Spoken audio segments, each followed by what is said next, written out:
Сайн байцгаана уу? Толгойн сувх тавтай морил. За өнөөдрийнхөө босын явдлыг ярих гээд бэлдээ сууж байна. За өнөөдрийнхөө босын явдлаар бол маш аимшигтай, маш хэрцгий, маш харамсалтай юм хэргийн талаар ярих гэж байна.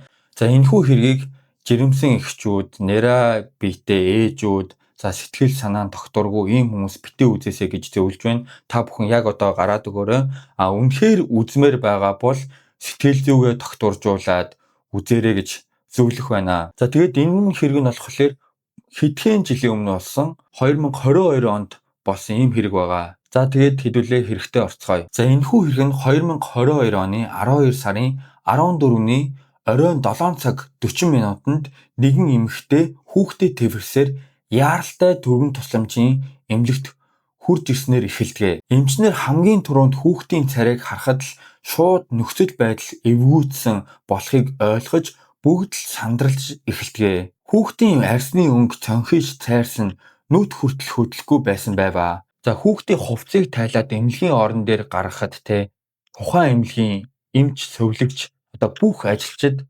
толгой руугаа ямар нэгэн зүйлээр цохиулж байгаа юм шиг зүрхрүүгээ ингэж зүү зоолгуулж байгаа юм шиг. За тэгэнгүүтээ амьдралдаа харж байгаагүй үнэхээр аимшигтай зүйлийг олж харсан. Үнэхээр их сэтгэл зүрх минь ингэж энтерсээ өвдсөн гэж ярьсан байдаг. За ингээд эмч сувлагч нар хүүхдийн биеийн байдалтай танилцж шууд цагдаа дуудсан байх ба нөхцөл байдал хүндэрсэн бололтой байдаг. Эмнэлэг дээр цагдаа нар хурж ирэхэд эмчнэр хүүхдийг эмнэлэг дээр ирэхдээ л нас барчихсан байсан гэдгээ. За ингээд хэдүүлээ талигаачийг намар охин гэж нэрлэе. За намар охин бол тухайн үед 4 нас 6 сартай ийм бяцхан охин байсан байдаг. За ингээд дуудлагын дагуу ирсэн мөрдөгч цагдаа нар биш намар охины биеийн байдлыг хараад үнэхээр их сэтгэл зүрх нь бас шимширч маш их өрөвдсөн байсан байгаа. За намар охины нас баралтын шалтгаан нь тархиндаа гэмтэл авч толгоонд 5.5 см урттай хагарал авч тархины цус алдалт үүсэж нас барсан нь тогтоогддог. Эмч нарын үзэж байгаагаар охин байнгын хүчирхийлэлд өртөж тэр дундаа толгойдоо буюу дагзандаа байнгын цохилтыг авдаг байсан гэж үзсэн байгаа юм. За мөн задлан шинжилгээгээр түүний хоёр талын 9 дахь хавирга хоёулаа хугарч өөрөө бороолон идэгсэн байлаа. Энэ нь түүнийг хүчирхийлэлд байнга өртдөг байсан гэдгийг илтгэж байдаг. За эмчнэрийн үзэж байгаагаар хүүхдийн хавирга тэгж амар хугардаггүй. За намар охины дээрээс гიშгэж өвдгөлсөн аль эсвэл хүчтэй өшгөлсөн байж магадгүй гэж үзсэн байгаа. За мөрдөгчд охиныг эмнэлэгт хүргэж ирсэн гэх ээжийг нь шууд баривчилдаг бөгөөд охины ээжийг хэдүүлээ И гэж нэрлэе. За охины ээж 28хан настай ийм залуухан бас бүсгүй байсан байдаг. Ээжийг баривчлан мэдүүлэг авч эхлэхэд гэрээ цэвлэж байсан чинь охин маань чипс идээд өрүүлээд байсан. Тэгэд битгий байнга асуухгүйгээр идэх юм идэж бай гэж би охиноо загнаад хид хидээ удаа цогсон. За түүний дараагаар охиноо түлхсэн чинь охин орны үнцэг мөргөөд унсан гэсэн мэдүүлэг өгсөн байдаг. За одоо та бүхэндээ охин эмнэлэгт ямар байдалтай ирснийг зургаар харуулъя. За зургаас харахад л нүд хальтран болсон бяцхан охин ямар их зовж шаналсан хэцүү байсан нь ойлгомжтой болж эхэлдэг. Охин амьдаараа муумын шахуу болж маш их өлсгөлөнд нэрвэгдсэн энэ байгаамаа. За тэгэхээр та бүхэн харж байгаа үстэй үнэхээр аимшигтай турж ицээд үнэхээр бүр нүд хальтран болтлоо ингэж турсан байгаа зү. За 4 настай эмэгтэй хүүхэд биш дунджаар өндөр нь 104.6 см. За биеийн жин нь 17.1 кг жинтэй байх ёстой байд юм байна. За тэгсэн чинь биш талигаач охин өндөр нь 87 см. Биеийн жин нь биш энэ бүр хэлхээс ч аимшигтай. 7 кг байсан байгаа. Тэгэхээр бүр аимшигтай бол 4 настай хүүхэд 17.1 кг жинтэй байх атал эмнэлэг дээр 7 кг жинтэй болтлоо тураад ицээд ингэж ирсэн гэхлээр баг Африкт хүртэл тэр үнэхээр хүнд хэцүү нөхцөл байдалтай тэр оронд хүртэл ийм хүүхэд баг байна уу тэгтэл Солонгост ийм өндөр хөгжсөн оронд ийм болтлоо турж ицээд ирнэ гэдэг үнэхээр аимшигтай. За энэ 7 кг жин бол биш төрөөд 4 юм уу 5 сартай хүүхдэл 7 кг жинтэй байд юм байна. За эмчнэр хүртэл ямар ч хүнд өвчин туссан хүүхэд ийм хэмжээний турж ицсэн хүүхэд бараг л олж харж байгаагүй гэж ярьж байгаа. За энэ бүх хэрэг яаж ихснийг та бүхэндээ дэс дараатайгаар ярьж өгье. За 2020 оны 9 сард Кёнсан аймгийн нутаг зэвсгэрт ээж аав эгчийн хамтаар амьдарч байсан намар охиныг гэнэт ээж нь цэцэрлэгээс нь гаргадаг. За охиноо цэцэрлэгээс гаргаж Бусан хот руу зугтаж явсан байгаа юм л да. За үүний шалтгаан нь түүний нөхөр байх бөгөөд гэр бүлийн хүчирхээлэл үлдэж хүүхдүүдийг нь хүртэл цохиж зоддог байсан байгаа. Ингээд хоёр ч удаа цагдаагаар явж хүүхэд хамгааллын төвөөрч хэд хоног амьдарсан байдаг. Гэрээс явсан учир охиндоо сайн хоол хийж өгч чаддгүй байсан болохоор охиндоо хоол хийж өгч сурахаар ээжүүдийн хоол гих групп чатанд орж хоол хийх арга суралцсан мөн нэгэн үе тэнгийн бүсгүйтэй танилцж дотноссон байдаг. За энэ групп чатанд танилцж дотноссон эмэгтэйг хэдүүлээ Чэ гэж дуудъя. За Чэ гэх чинь хинбэ гэхлээр Бусан хотод нөхрийн болон хоёр эрэгтэй хүүхдийн хамтаар амьдардаг ийм эмэгтэй байсан байнамаа. За Чэ эмэгтэй бол нь штэ тий. Ийтэй танилцахдаа би ч гэсэн чам шиг ингээд өмнөх нөхөрдөө хүчрхээлүүлж хүүхдүүдийг маань бас ингэж өмнөх нөхөр маань зоддог байсан гэж ярьж дотноссон байгаа. За бидний ярьдгаар зовлон нэгтэй хүмүүс дотносож нөхөрлөх нь ойрхон байдаг гэхчээр энэ Чэ бол ийтэй танилцахдаа би ч гэсэн өмнөх нөхөртөө додож хүчрхээлүүлдэг байсан. Тийм болохоор би ч гэсэн чиний энэ зовлонг ойлгож байна. Чи манад хүрээд ирээ. Би шинэ нөхөртөөгөө хоёр хүүхдийн хамтаар ингээд амьдардаг. Манай гэрт хурж ирээд хамт амьдраа гэсэн тийм саналыг тавьсан байгаа. За тийм ч учраас эмэгтэй охиноо дагуулад энэ Чэгийн гэрлүү Бусан хот руу явсан байдаг. Эмэгтэй охиноо дагуулад Бусан хот руу очоод Чэгийн гэрт хамт амьдрахаар болоод хамт амьдарч ирсэн байгаа.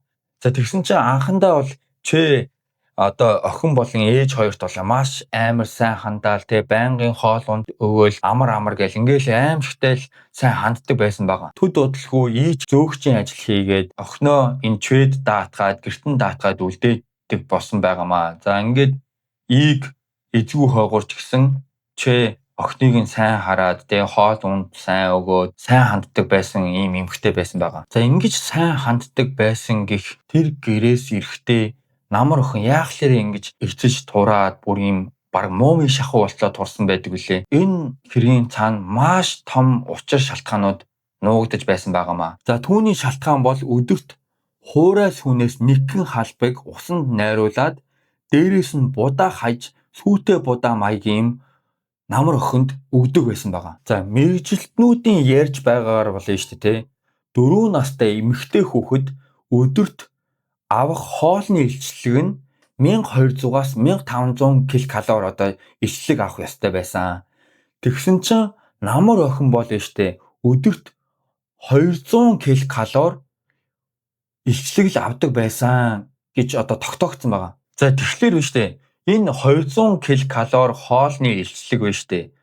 4 настай хүүхэд зөвхөн амьсгалах энергийг л олж авах боломжтой гэж мэрэгчлэнүүд ярьж үзээд байгаа юм билээ. 1200-аас 1500 ккал-ын илчлэгийг авах ёстой байсан хүүхэд 200 ккал-ын л илчлэг авдаг байсан. Дунджаар 6 дахин бага илчлэгийг авдаг байсан байгаа байхгүй юу?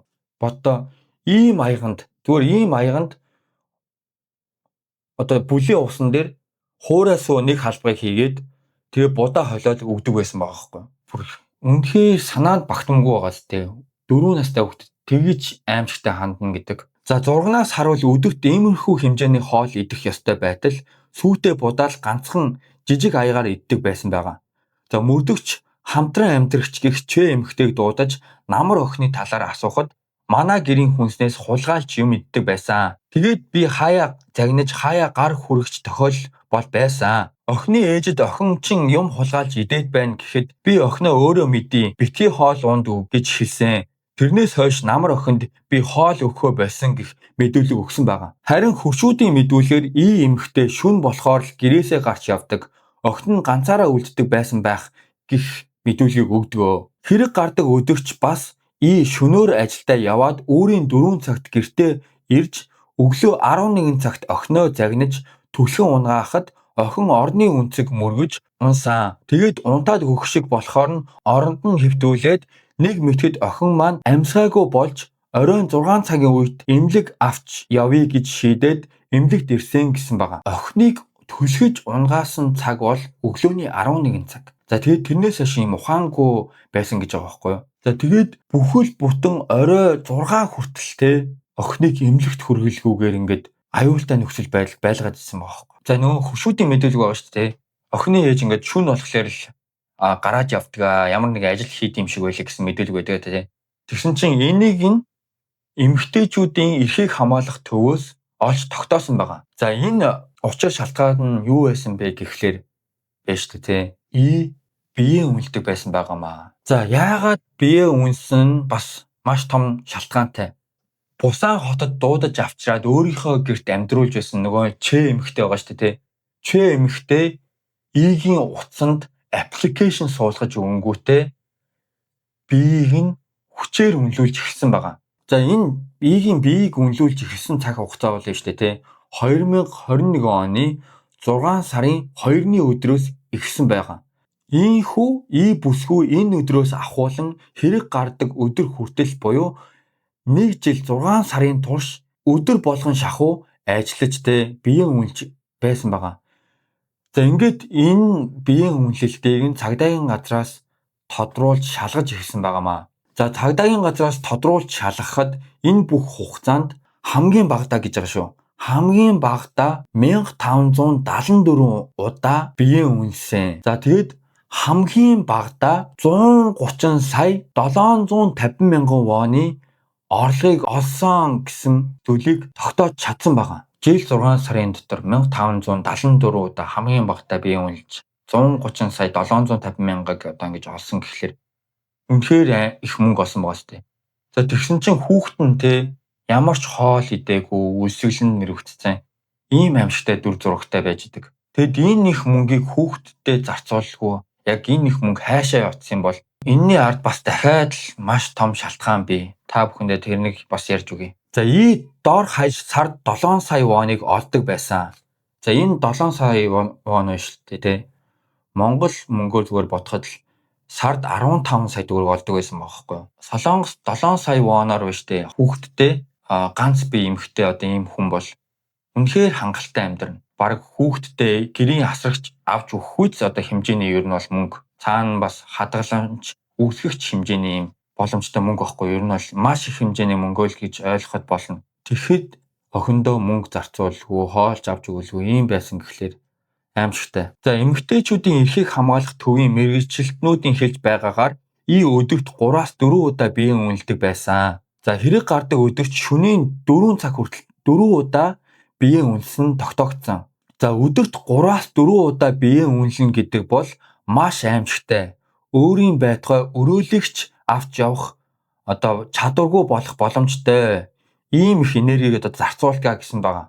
За Игийн хувьд өөрийн гар утас гэх зүйл байхгүй. Ч утсаар нь бүх ажлыг нь олж үүрэгддэг байсан байгаа. Оройн 7 цагаас өөрийн 4-5 цаг хүртэл тэрхүү ажлаа хийж гэртээ хурж ирж бүх гэр орны ажлыг хийж цэвэрлэдэг байсан тогтоогддог. За тэгээд өглөө Чэгийн хүүхдүүд байгаа шүү дээ. Нөгөө хоёр эрэгтэй хүүхэд.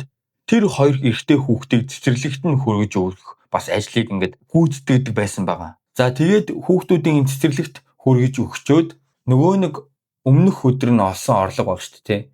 Тэр орлогоо ATM хийгээд Чэгийн данс руу шилжүүлдэг байсан ингээд тогтоогддог. За ингээд Чэгийн данс руу мөнгө шилжүүлж өгчөөд гэртээ хурж ирээд маш бага цаг унтаж өнгөрөөдөг байсан байгаа. За тэгээд маш их юм сэтгэл зүйн дарамттай бас маш юм айдас байсан хүн чи яаж тэр хүүхдийг асарч хамгаалж хоол унд өгч чадах вэ те.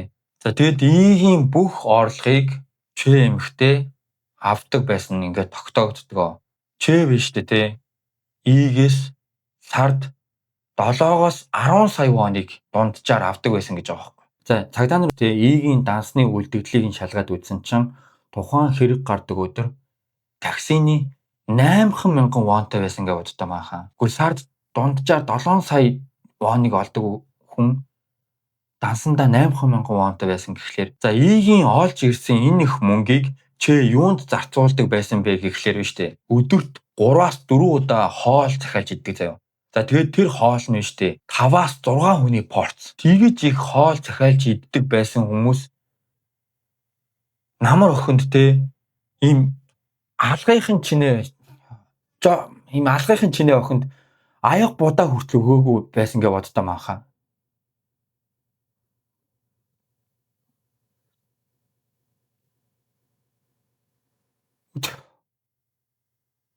Тэр бодоод үзэхээр үнэхээр аимшигтай бас тий. 5 зургуулаа те тэр амар их хүний посттой хоол идчихсэн хүмүүс зүгээр намар охинд юу ч өгөөлгүй, юу ч долоолголгүй ингэж байсан гэхээр бүр яа үнэхээр аимшигтай. Зүгээр бодхоос ингэж шар хүс босч те. Йоо сэтгэл өвдөж байна үнэхээр. За ингээд хид хідэн мэдүүлэг болон одоо мөрдлөгийн явцад бас аимшигтай зүйл олж мэддэг. Бяцхан охин ямар их өлссөн байгаад биш үү те. Хөргөчнөөс шороотой төмөс, шороотой луун олж иддэг. Одоо хадж иддэг байсан байхгүй юу. Тэгээд тэр 4 настай хүүхэд чинь халуун ногоо гэж мэдлгүй халуун ногоотой зүйлийг ингээд шууд хөргөчнөөс олж идээл. Тэгээд нэг дороотой өлсөндөө 20 гаруй ширхэг чихэр иддэг. Ийм байсан одоо мөрдлөгийн явц тогтоогддог. Тэгээд энэ шороотой луун төмөс идсэн талаар ийг ажлаас нь хурж ирэхэд нь загнаад заяа танаа охин чинь яахлаар ингэж манай хүнснээс ингэж хулгайж иддэм бэ? Энэ охиндоо нэг зүйл хэлэхгүй мүү гэдэг ингээд байнгын загнаж зандардаг байсан бохоггүй. Тэнгүүтээ ээжийнхэн хажууд игийн хажууд охиныг нь зодож цохиж толгоор нь хид хид удаа ингэж цогтдаг байсан. Хид хид мэдүүлгийн явцад ингэж илэрдэг. Сэтгэл зүйчд болон сэтгэл судлаачид ийг өөрийгөө хянах бүрэн чадвартай хүн байсан. Харин гэхдээ зан чанараасаа болж энэ бүх дарангуулалд өртсөн байна гэж үзсэн байгаа. Учир нь баривчлагдахтаа бид хоёрт байнгын туслаж дэмждэг байсан. Ямар ч буруугүй. Гийн ачийг жоохон ч гэсэн хариулахын тулд энэ бүх ажлыг хийсэн гэсэн мэдүүлгийг өгсөн байгаа. За тэгээд сэтгэл зүйчд, сэтгэл судлаачид үзэхдээ ямар хүн байсан бэ гэхлээр юм шүү дээ. Өөрт нь ингээд жоохон ч гэсэн сайхан сэтгэл гаргаад, сайхан зүйл яриад одоо туслаж дэмжих юм бол тэр хүнийхээ иргэшээлд ингээд амархан ордог, тэр хүнийг ингээд дахиж шүтдэг тийм зан чанартай эмэгтэй байсан байна гэж одоо тогтоосон байгаа. За тэгээд түүгээр зогсохгүй игийн сэтгэн бодох чадвар буюу IQ-гийн тестийг нь аваад үзсэн чинь зүгээр энгийн сэтгэн бодох чадвартай ийм хүн байсан байгаа. За харин зан чанарын хувьд бусдыг дагаж дуурайх, бусдын иргэшээлд амархан орох, бусдын нөлөөнд автах ийм магадaltaй ийм хүн байсан байдаг. За ингээд газлайтинг өвдсөн хүчирхийлэлд орсон байхыг ойлгуулж гийн талаар хэд хэдэн зүйлийг лавлаж тодруулдаг. За игийн мэдүүлгээр охин нь хүнд нөхцөл байдалд орчихсон үед охин нас бардаг тэр өдөр гийн нөхөр болон хоёр бие биен рүүгээ заагаад инээлдээд чи шоронд нэг жоохон суучаад ирэх үү гэж ингээд тоглоом шохуу маягаар хийгээд ингээд инээлдэ байжсэн гэж байгаа байхгүй юу. Ямар аз сэтгэр болохоор ингэж хүүхдийн үхлээр инээлдээд байж идэг байна. За ингээд цагдаа нар хүүхдийн амь насанд хүрэхэд хүргэсэн удаан хугацааны турш хүүхдийг үл тоомсорлож хараа хяналт тавиагүй хүнийг хүчээр биеийг нөмлүүлсэн хэрэгээр баривчилдаг. Мөн түүний нөхрийг хэрэгтнээр татаж баривчилсан байгаа. 2022 оны 12 сарын 14-нд баривчилж болон гийн нөхрийг 2022 оны 12 сарын 17-нд баривчлах гээд очиход гэрээ маш сайн цэвэрлэж орхисон байгаа. За тэгээд цэвэрлэхээс гадна хэрэг болох үед нотлох баримт болох үед зүйлсүүдийг хайсан байж болзошгүй болж таардаг. За одоо хэдүүлээ хэрэг илрүүлэндээ орцгоё. За болон хоёрын мэдүүлгээр талигааж охин 90 сар байсан. Хэрэг гардаг өдөр хүртэл орон дээрээ үсэрч тогтож байсан гэх мэдүүлэг өгсөн байдаг. Харин эмч нарын үзлэг шалгалтаар 4 нас 6 сартай хүүхэд 7 кг жинтэй бол биед ямар ч өөх болон булчин байхгүй. Зүгээр л ясан дээр тогсон арьс болсон гэсэн үг. Ийм ч учраас охин удаан хугацааны турш босох нь битгий хэл сууж чадхааргүй хүчгүй булчингүй байсан. Зүгээр л охиныг хэвтэрт амьдаар нь өсгөж орхисон байна гэж үзсэн байгаа. Зүгээр мэдээж бодонгууд аимшигтай бас тий. Ямар ч биедээ булчингүй, өөхгүй тийм болчихсон хүүхэд яаж энгийн хүүхэд шиг орон дээрээ үсрээд тоглоод наадаад байж хав дээ тий. ямар ч утгагүй мэдээлэл өгсөн байхгүй. Ямар ч логикгүй мэдээлэл өгсөн байхгүй. За ингээд цагдаа нар охиныг төрсөн он сараас ахуулаад нас барсан он сар хүртэл бүх эмнэлгийн түүхүүдийг нь шалгаж үздэг. За охин 2018 оны 7 сард төрөхдөө 2.7 кг, 12 сартаадаа 8 кг, 28 сартаадаа 12.5 кг, 35 сартаадаа 13 кг байсан эмнэлэгт үзүүлсэн түүхүүдээс нь тодорхой байдаг. 35 сартаадаа 13 кг байсан охин 40 сартаадаа 11 кг, 46 сартаадаа 12 кг болж турсан байгаа. За ингээд нас барсан өдөр болох 53 сартаа буюу 4 нас 6 сартаадаа охин 7 кг-ийн хүртлээр өлсгөлөнд нэрвэгдэж, туурж эцэж, биеийн жингийнхаа 40% хүртэл алдсан байдаг. Мөрдөгчд дахиад хэд хэдэн нотлох баримтуудыг олж авч чадсан байгаа. За намар охины 2022 оны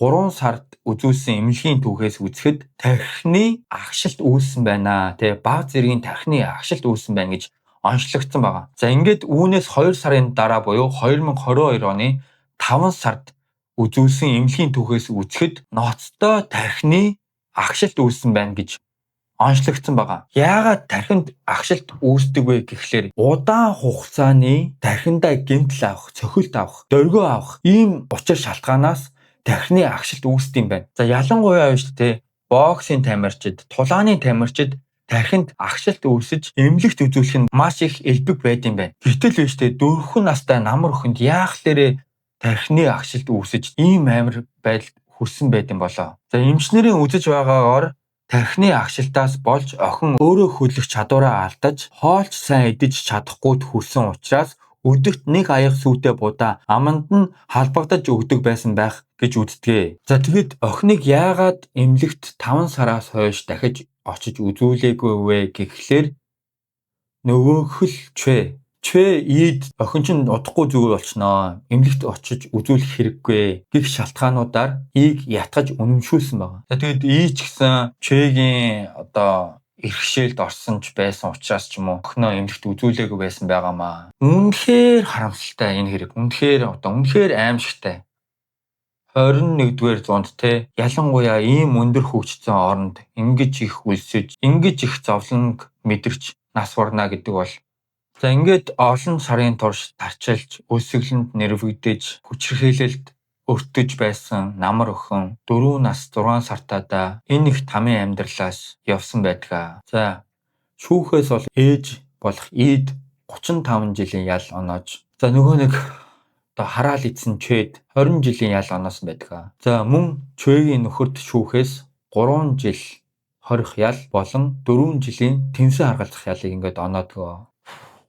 За тэгээд энэ хэргийг үзээд миний сэтгэл зүрх үнэхээр шимширсэн. Үнэхээр үгээр хэлэмгүй муухай хэрэг байсан. Тэгээд энэ бүхний ард би бол энэ чэч биш, ийч биш.